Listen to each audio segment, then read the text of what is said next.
Oke, kalau ngomongin soal bisnis ya, jadi semua pebisnis pasti pengen banget untuk apa namanya,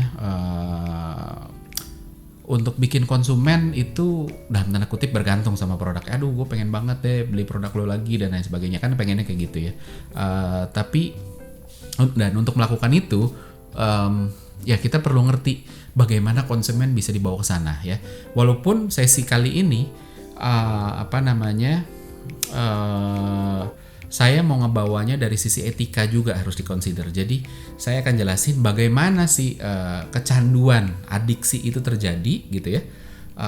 Tapi bukan untuk ngajarin orang, untuk ngedorong orang supaya bisa addicted sama produk kita, tapi justru untuk lihat bahwa kecanduan itu bahaya dan kasihan banget yang ngalamin gitu. That's why makanya harus lihat-lihat. Nah, sebelum lanjut gitu ya, seperti biasa gitu kan, jadi semua video saya termasuk video yang ini adalah potongan dari buku saya Brain and Brand.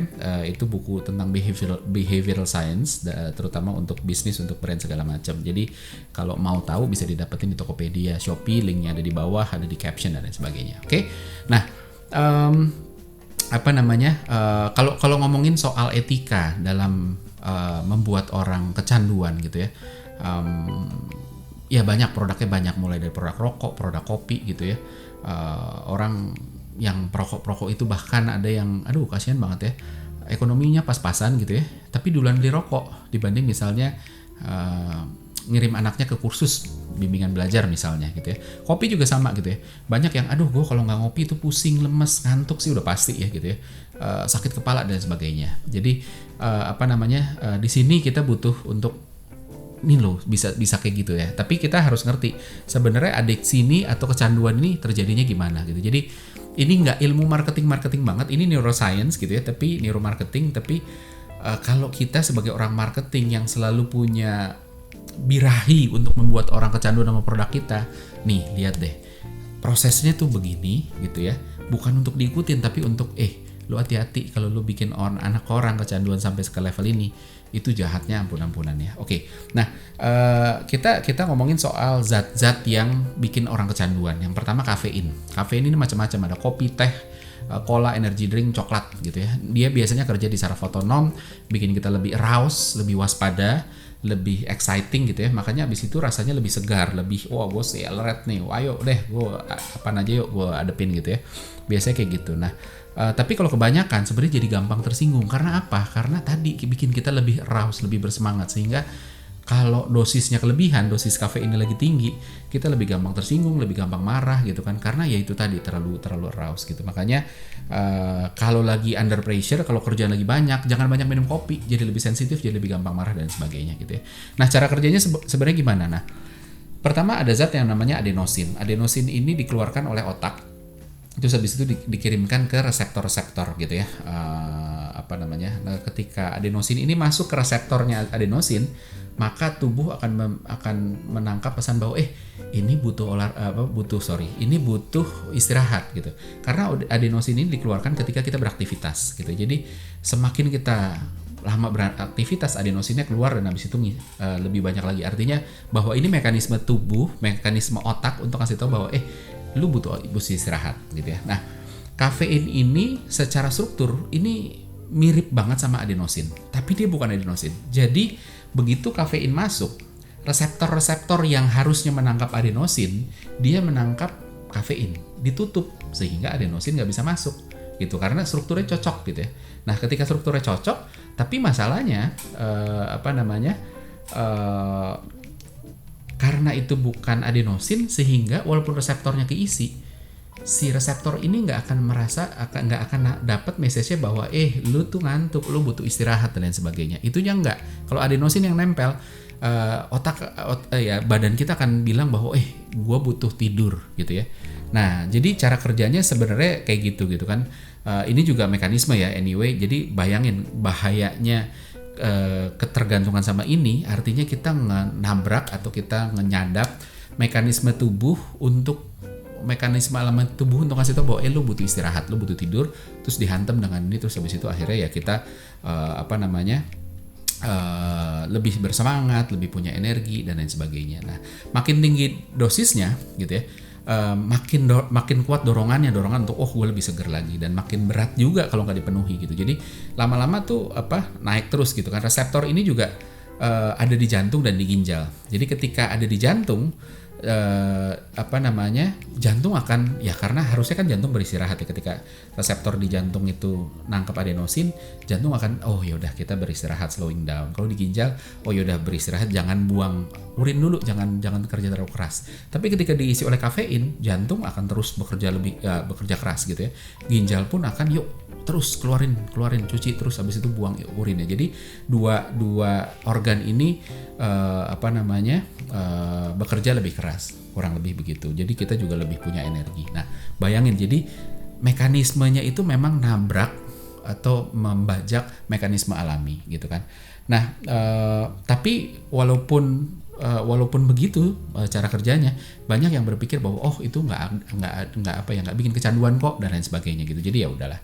Nah, yang kedua tuh alkohol. Alkohol nih kerjanya sebaliknya. Kalau kopi itu bikin kita segar, alkohol itu sebenarnya ngelemasin saraf sama otot. Lemesin aja lah, kan katanya begitu ya. Kalau dosisnya sedikit ini akhirnya baik, jadi kita lebih relax gitu, kita nggak stres gitu ya. Sosialisasi juga jadi lebih enak, jadi lebih luas ngomong. That's why makanya kalau orang kelebihan alkohol lagi mabok, ngomongnya ngalir aja gitu kan, yang harusnya nggak diomongin gitu kan, dan lain sebagainya gitu. Jadi itu tadi gitu, karena si alkohol ini juga bikin prefrontal cortex kita, which itu sebenarnya executive brain ya, bagian otak yang mengontrol, yang bikin kita ya remnya lah, yang ini jangan ya gitu ya. Nah, prefrontal cortexnya juga jadi lebih tidak terlalu aktif gitu ya. Nah, efek lainnya apa? Alkohol tuh menurunin daya ingat gitu ya. Mungkin juga karena lemas, jadi otaknya jadi udah santai aja, semua lewat begitu aja gitu kan, nggak perlu diingat. Terus kemampuan judgementnya juga jadi jelek. Makanya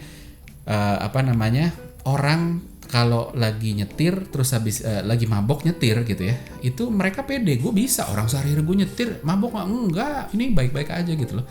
Jadi bukan cuma sekedar karena dia habis itu lemas, tapi kemampuan menjustifikasi bahwa gue nih sebenarnya mabok dan gue berbahaya sekali kalau nyetir, itunya hilang gitu ya. Nah, terus habis itu kita mulai banyak bikin salah karena terlalu rileks, karena nggak waspada, karena nggak detail dan lain sebagainya gitu ya. Nah, kecanduannya sebenarnya sama kayak yang lain. Jadi kalau ngomongin part kecanduannya, sebenarnya mekanismenya begini. Kita dapat sesuatu apapun itu, terus habis itu tubuh itu punya mekanisme namanya homeostasis gitu ya. Homeostasis itu intinya adalah berusaha nyimbangin. Kalau kita dikasih sesuatu, terus habis itu sistem tubuh itu terganggu atau jadi ya kayak kan tadi terganggu karena bajaknya, terus habis itu dia berusaha nambahin. Jadi kalau kayak tadi termasuk yang kopi gitu ya, reseptornya dinaikin gitu, bukan kopi, kafein. Karena reseptornya diisi sama si kafein, tubuh ngeluarin banyak reseptor baru, sehingga kita butuh kopi lebih banyak lagi untuk bikin kita tidak ngantuk seperti sebelumnya gitu. Tadinya satu cangkir itu cukup untuk bikin nggak ngantuk, lama-lama jadi 2 cangkir, 3 cangkir dan sebagainya. Alkohol juga sama. Alkohol 1 gitu, tadinya 1 aja udah mabok, karena udah sering tubuh beradaptasi sehingga dinaikin standarnya, sehingga kita butuh lagi naik terus sampai atas gitu ya. Nah, selanjutnya kita ngomongin nikotin. Nikotin itu rokok, e-cigarette, vape dan lain sebagainya gitu. Cara kerjanya sebenarnya mirip. Nikotin ini strukturnya sama dengan neurotransmitter yang bikin kita bergerak gitu ya. Jadi ada otak itu ngeluarin neurotransmitter ke bagian-bagian ketika kita mau gerak, gerakin tangan nih, ya udah ke otot motorik gitu ya. Terus habis itu begitu diterima sama otot motorik, terus baru kita bergerak gitu ya. Nah, nikotin ini strukturnya sama neurotransmitter itu, sehingga diisi sama. Jadi sama persis, diisi reseptor itu dibajak sama si nikotin ini, sehingga kita nggak gerak gitu ya. Nah, kita nggak tahu gitu loh. Kita nggak tahu karena kayaknya putus saja. Nah, otak kita mentranslate ini sebagai gue relax, gue ngerasa lebih relax. So makanya kalau orang ngerokok itu relatifnya gue kok lebih relax ya kalau ngerokok, ya lebih enak ya dan lain sebagainya gitu kan.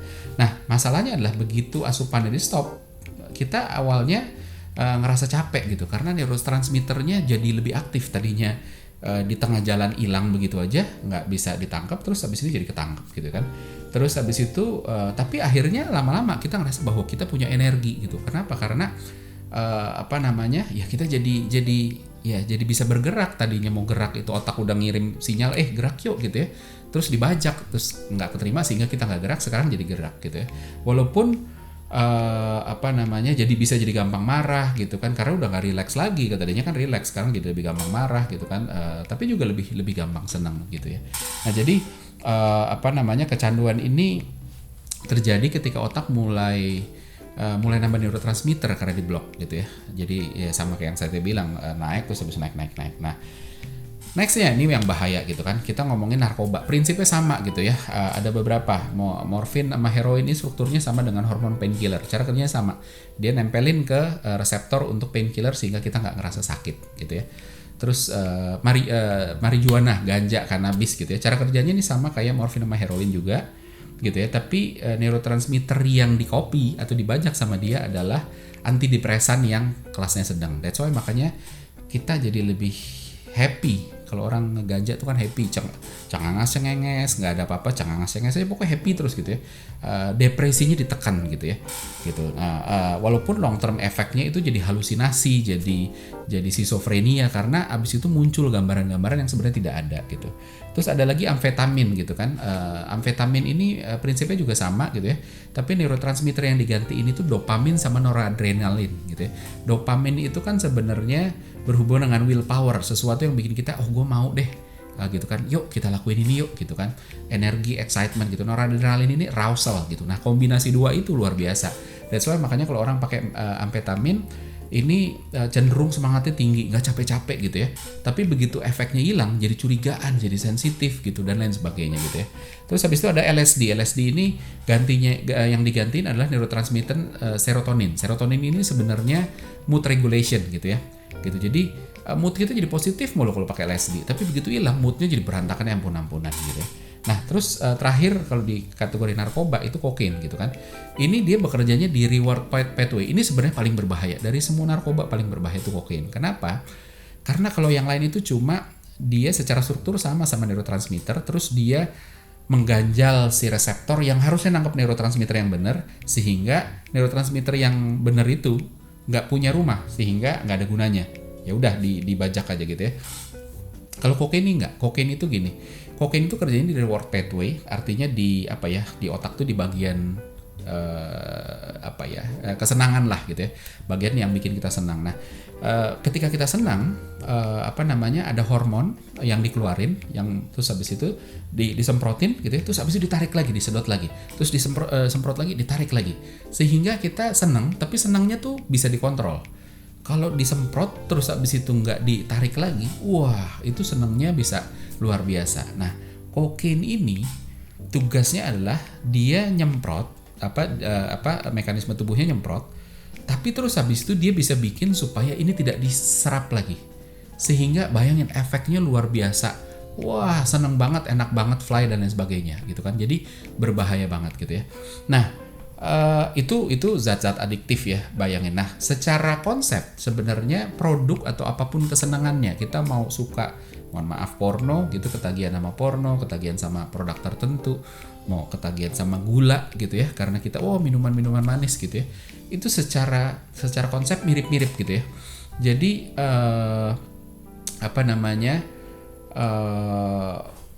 dia masuk ke satu mekanisme yang membuat kita terus habis itu suka gitu ya. Terus habis itu masuk ke homoestasis tadi gitu kan, homoestasis gitu kan. Jadi karena suka, terus habis itu tubuh beradaptasi gitu ya, tubuh beradaptasi untuk naikin standarnya. Sehingga contoh kita ngomongin gula deh, minuman kemasan yang gulanya biasanya tinggi-tinggi gitu ya. Minum, wah enak, otak tuh seneng sebenarnya, otak seneng, enak nih gitu. Kalau enak kan kita minta lakuin lagi. Kalau otaknya kan nyuruh gitu, karena ini enak, besok lagi ya, oke, ntar besok atau kapan-kapan minum lagi, enak nih gitu kan. Nah sampai di satu titik otak akan tubuh kita akan naikin standarnya. Oh kalau gitu nggak bisa segitu lagi, yuk naikin standarnya. Sehingga tadinya satu botol minuman itu sudah bikin enak, sekarang satu botol kurang, kita minta botol kedua, baru wah enak nih gitu. Itu terus nanti satu saat naik ke 3, naik ke 4, naik ke 5 dan lain sebagainya. Jadi itu tadi. Nah jadi kalau kita lihat gimana brand gimana brand menyebabkan kecanduan itu, pertama awalnya karena serakah gitu. Kenapa? Karena ya kita mikir semua bisnis bilang kita harus terus naik gitu ya. Awalnya untuk ngelebarin market sampai satu titik udah nggak bisa ngelebarin, terus habis itu kita dorong orang untuk ayo lu harus lebih konsumsi lebih. Tadinya sekali sehari jadi 2 kali sehari dan lain sebagainya gitu kan. Padahal nggak usah disuruh aja, ketika itu enak otak tuh akan nagih terus yang kayak tadi mekanisme tadi gitu ya. Apalagi ketika disuruh gitu kan. Nah efek untuk brand gimana gitu kan. Pertama kalau jangka pendek udah pasti kenaikan sales gitu ya. Terus habis itu udah masalahnya adalah ketika udah mengganggu hidup gitu ya, bikin jadi nggak sehat gitu, misalnya soft drink, energy drink, bikin obesitas dan sebagainya, bikin kita jadi ngebela-belain, bahkan ketika nggak punya diada-adain gitu kan. Karena memang ini udah hardwire. Kalau secara sistemnya bagaimana kecanduan terjadi itu seolah-olah ada sistem yang dirubah sama dia sehingga kita seolah-olah kehilangan kontrol dan udah yuk ini yuk gitu ya. Akhirnya sulit sekali untuk berhenti, sulit banget untuk nolak apapun itu. Orang yang suka makan cabai susah berhenti, orang yang suka ngerokok sulit berhenti, orang yang suka makan minum manis sulit berhenti dan lain sebagainya gitu ya.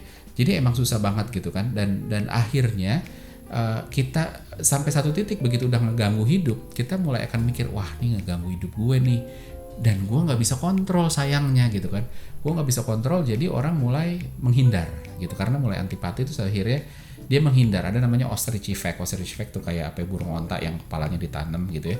Intinya adalah ketika kita ngelihat sesuatu yang kita nggak bisa kontrol, kita memilih untuk menghindar. Nah itu kan bahaya banget ya, bahaya banget buat brand kita, karena abis itu walaupun secara bisnis kita dapat, tapi ketika orang mulai sadar, waduh gue nggak bisa deh kalau ngadepin dia nih, gue nggak bisa kontrol, mendingan gue menghindar. Begitu ngeliat brandnya dari jauh, nggak, gue minggir gitu ya.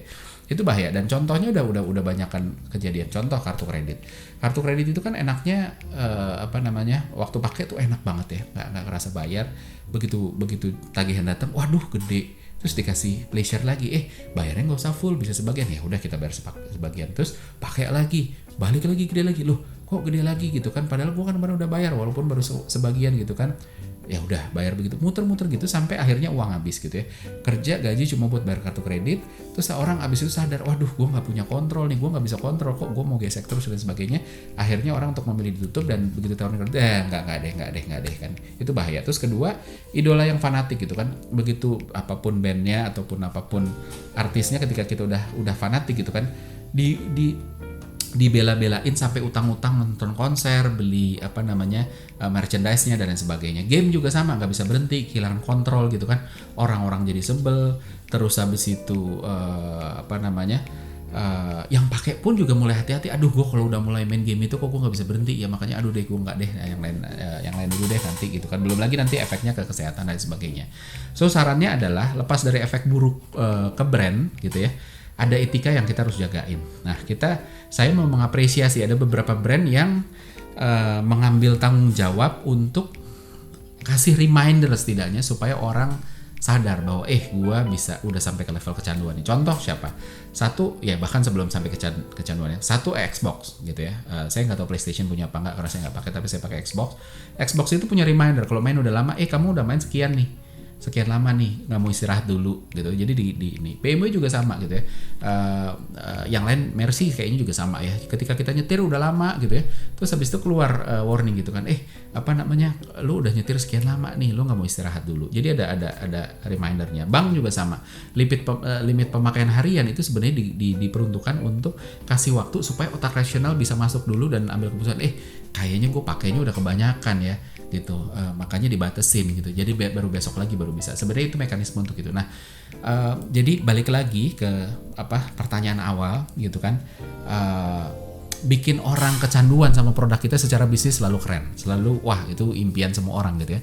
Tapi kita harus ingat-ingat, pertama secara etika ini nggak benar. Kedua, pada akhirnya secara bisnis juga bisa berdampak jelek juga karena abis itu orang menghindar gitu. Jadi that's why makanya hati-hati untuk bikin orang kecanduan. Kasihan anak orang dibikin kecanduan gitu ya, anak kita sendiri atau diri kita kalau sampai gitu pun juga kita nggak mau.